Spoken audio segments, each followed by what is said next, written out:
Hey friends, Becca here. Today we're taking a gander at the new pen and paper RPG, Desperados, based on the hit video game series and its upcoming installment, Desperados 3. Color me excited.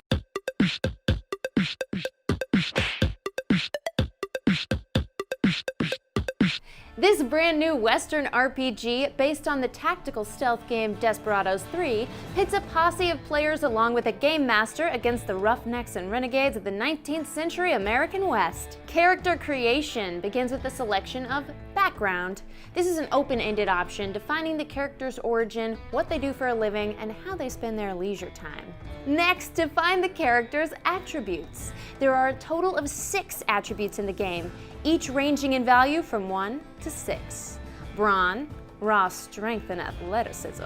Agility, speed and balance. Mettle, vitality and toughness. This also determines hit points. Insight, this is your perception and judgment. Wits, which determines knowledge and wisdom. And resolve, a character's willpower and force of personality. Each character begins with 20 attribute points to distribute amongst these 6 types, and no attribute can exceed a value of 6. And a 6 in an attribute means this character is amongst the best in the world in that ability, like legendary. Like me with reading a teleprompter. Next, players select a template. Templates are similar to classes or professions in other RPGs. They define the character's role not only in the party, but also in the world of the Wild West. Each template includes attribute modifiers, raising 2 attribute values, neither of which can exceed 6, 2 standard skills from a general skill list, and 2 special skills unique to the character's template. The common templates of the game include Gunslinger, skilled horse riders, and firearm experts. These characters gain a special distraction skill and the ability to fight with dual pistols. Choo choo! Gamblers. These are the crafty and insightful professional gamblers. They gain a beguiling skill and the ability to disguise themselves from enemies and allies alike. Trappers, the rugged outdoors people of the West. Now, using their survival skills and knowledge of nature, they can distract and plant bear traps, but for humans. So human traps, not for bears. Mountebanks, the clever and conniving bunch. These travelers have an expertise for science and medicine, using gases and potions to incapacitate enemies or bandages to heal wounds. Or pretend to heal wounds. And voodoo priests, the only supernatural element of the game. These practitioners of the mystic arts gain spells, allowing them to summon spirits and heal the sick. After a player has selected their character's attributes and templates, they adjust their scores and write in their skills. They then use their modified scores to apply values to the following fields. Hit points, the main health indicator of the game. A character's hit point total is equal to their mettle score. Dueling score, a character's ability to dodge gunfire in a duel. This value is equal to 10 plus their agility score. Strength of nerve, the character's reaction to stressful situations. This can modify dice rolls in-game. The value is equal to the character's resolve score. Next, players select 2 additional skills from the skill list. These reflect the character's training and experience from their background. In addition to the skills from their template, these abilities define the best talents of a character. Skills provide characters with opportunities to accomplish tasks and feats otherwise impossible for more mundane mudsuckers. Once a player has selected all this information, they can work with their GM to determine starting equipment, which may be based on the campaign they want to run. The gameplay system for Desperados is simple, sleek, and skill-based. Whenever a test is required in the story, the Game Master will ask the player to roll 3 d6s. Based on the difficulty of the task, they'll also provide a target number. The player will roll the dice, adding the results to any applicable skills or attribute scores, equipment bonuses, or other game effects. If the total exceeds or equals the difficulty number set by the GM, the character succeeds. If not, they fail.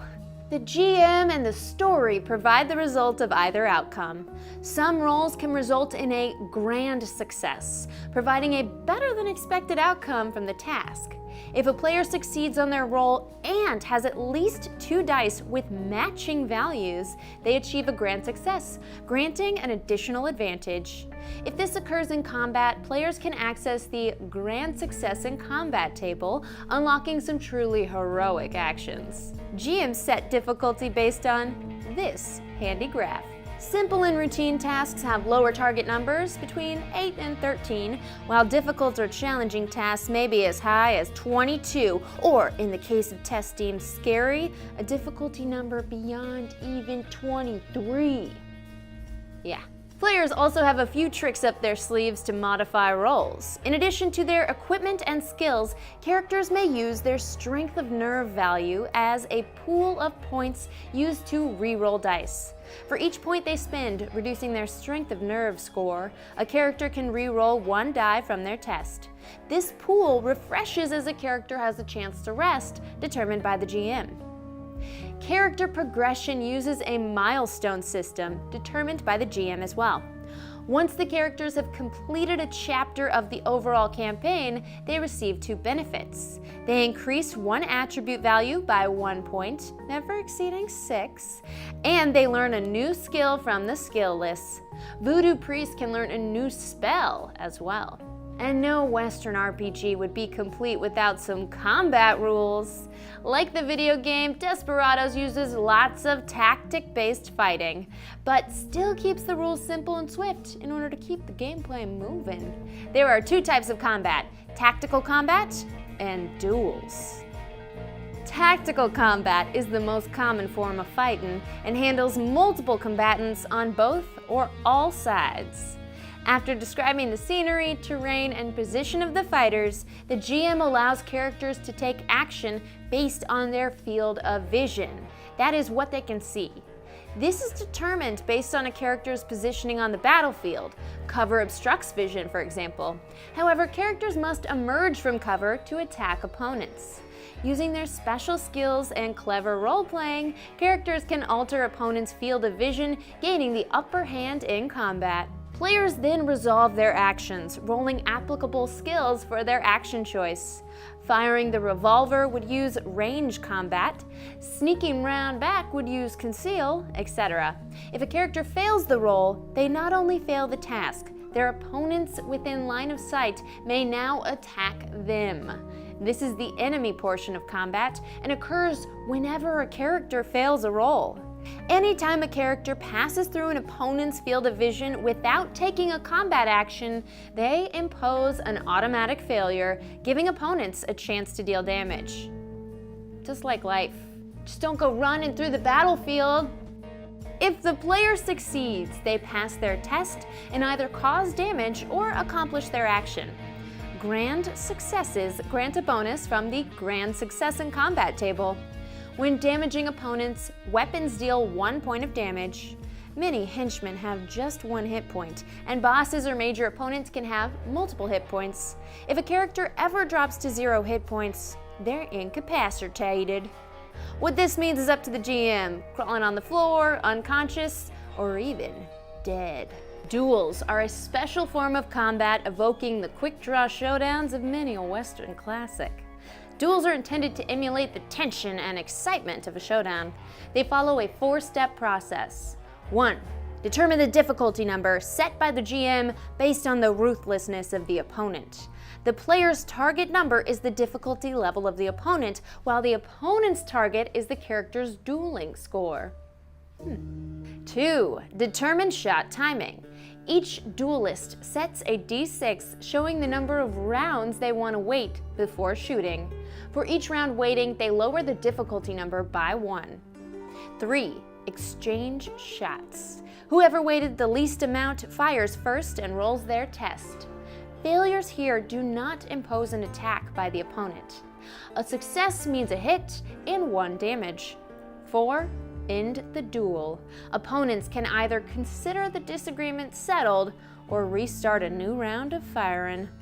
In addition to all these gameplay mechanics, the core book contains many helpful resources for GMs and players alike, including a full grimoire of spells for voodoo priests, equipment lists providing options for augmenting skills, party ideas including Pinkerton detectives or bounty hunters, inspiration for adversaries including devious railroad tycoons and ruthless cattle barons, and an introductory adventure, Desperados Don't Forgive, featuring several chapters of robber fighting, whiskey drinking, and deadly dueling. And that's Desperados. I'm Becca Scott, and thank you so much for checking out this video from Good Time Society. You can also check out our other How to Game videos, and if you enjoyed this, please like and subscribe.